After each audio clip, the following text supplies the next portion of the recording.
যে সমস্যা ছিল 3 জন নিয়োগ অর্থাৎ সহকারী প্রধান শিক্ষক আর 2 জন অত্র প্রতিষ্ঠানের প্রধান শিক্ষক বাতিলের জন্য আবেদন করেছে শিক্ষা অফিসার বরাবর।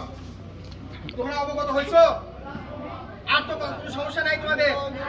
তোমরা এখন সুন্দর করে পড়াশোনা করবা, ভালোভাবে করবা, শিক্ষকের কথা মেনে চলবা, ঠিক আছে? এখন সবাই ক্লাসে যাও।